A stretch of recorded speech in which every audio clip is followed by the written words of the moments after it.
And the vacancy factor is something that we, as all department heads in the budget times, we discuss our vacancy factor.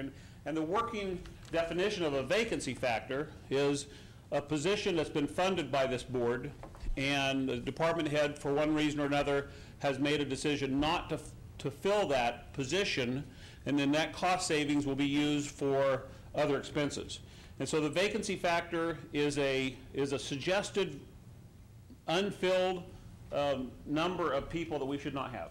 And the sheriff's office has experienced a very high vacancy factor in the past, and now we're to the vacancy factor.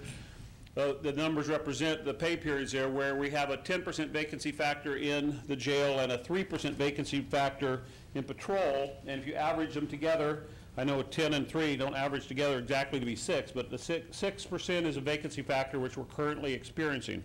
And we'll get into some of the other positions as we go along, the unfilled positions. So we have the 6% vacancy factor, and we're trying to save whatever costs we can from that. But as we go a little bit more in presentation, we, as in you and I, have a responsibility to fill some positions, whether it's animal control or whether it's resident deputies or whether it's our correctional facility. And I'd like to have that discussion today. Last week we talked about Covelo a little bit, and I'd like to have your feelings on Covelo of how we're going to take care of that. The next slide shows what our jail is experiencing. And in 1994, we had 1.5% of all inmates that had gang affiliations. And last year, we had 7.5% of all prisoners came in that had gang affiliations. So we had 503 prisoners coming in that were associated very directly to gangs. And so we're not the sleepy Mayberry RFD anymore. We're a county that is in between the Sonoma County and Humboldt County, areas where there's gangs traveling, and you and I both know they don't take Highway 20 over to 5 and 299, they come through Mendocino County. And now we're experiencing the gang influence in every part of our lives, whether it's business, shoplifting, whether it's the schools, whether it's the streets, the street violence. We're experiencing gangs. And so I'm here to tell you that we're going to try to work with our reduction of expenses.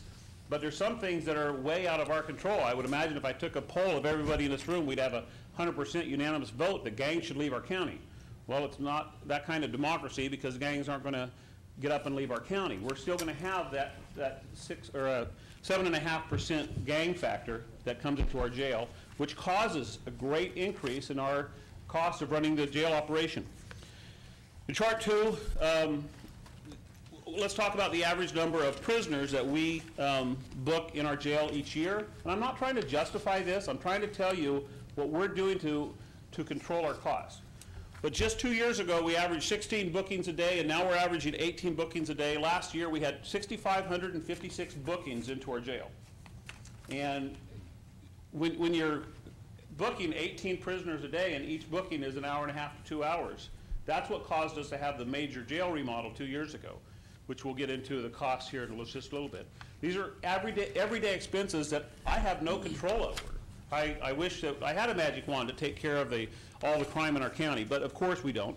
And we're going to do the very best we can with what we have, and that's where I appreciate the opportunity to speak to you and tell you exactly what we have.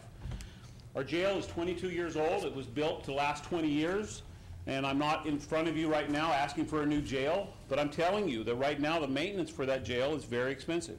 We have a full-time maintenance person from the Building and Grounds Department that he does everything he can to band-aid that jail, to make sure the plumbing's working, no matter what the inmates are doing to try to break things, and they have 24 hours a day to think about how to break things.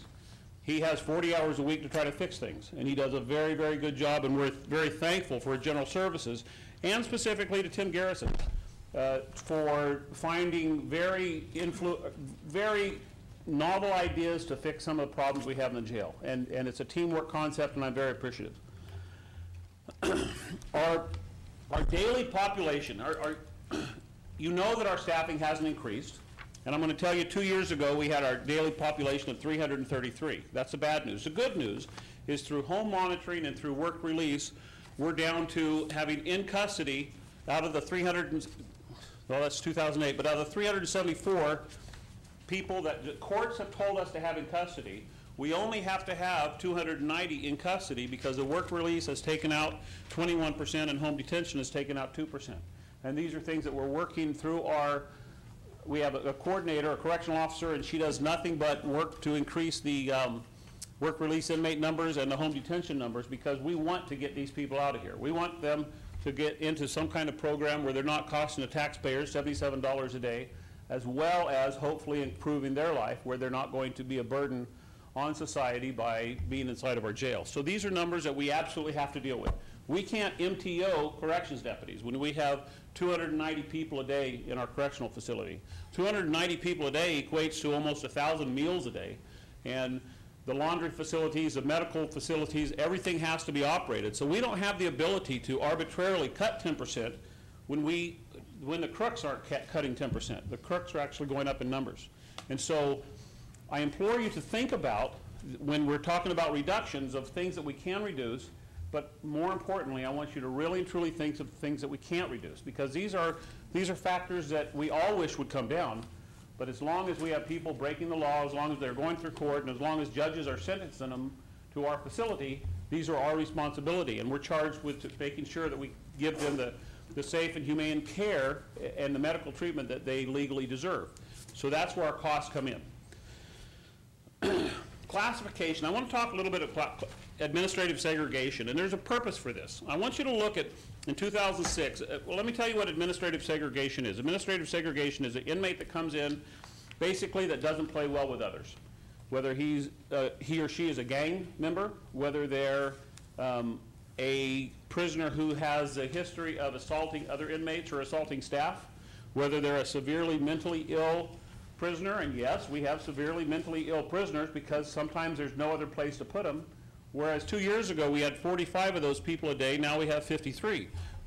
We have this increase of prisoners that absolutely require extra assistance by our staff. They're not a one-person transport. When you walk them down the hall, they're a two-person transport. And so these are factors that we don't have the ability to reduce. However, the more that we're able to classify them correctly and protect them, the less that we're going to have county counsel representing us in federal court, because we're taking care of what our legal responsibilities are. So I'm very appreciative of the Captain Tim Pierce, of what he's doing for classification and getting the right inmates in the right classification, because it's saving us money. With the administrative segregation, of course, there's an incredible drain on our resources, because we didn't have the staffing. When those numbers were still 45, we had the same staffing then as we have now when it's 53. So instead of coming to the board and saying, our numbers are going up and I need more correctional officers, which really and truly what I should be saying, what I'm telling you is we're trying to do the very best with what we have, even though the numbers are absolutely taking a spike. I want to talk about transportation and one of the novel ideas we're talking about. And when I first started this today, I told you we were going to go through some ideas that are saving us money. The cost of transporting prisoners to outlying courts in Ukiah is extremely high. In 2008, we transported 6,976 inmates to court. And right at 6,100 were transported to Ukiah, but 650 were transported to either 10 Mile or Willits.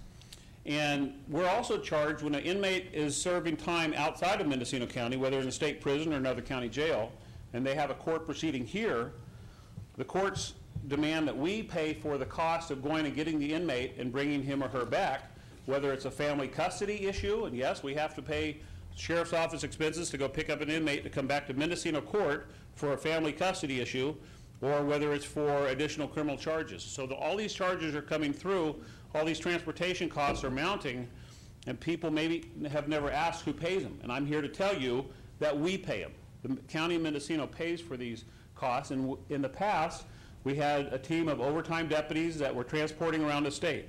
Well, we have a very efficient coordinator and transportation unit right now. In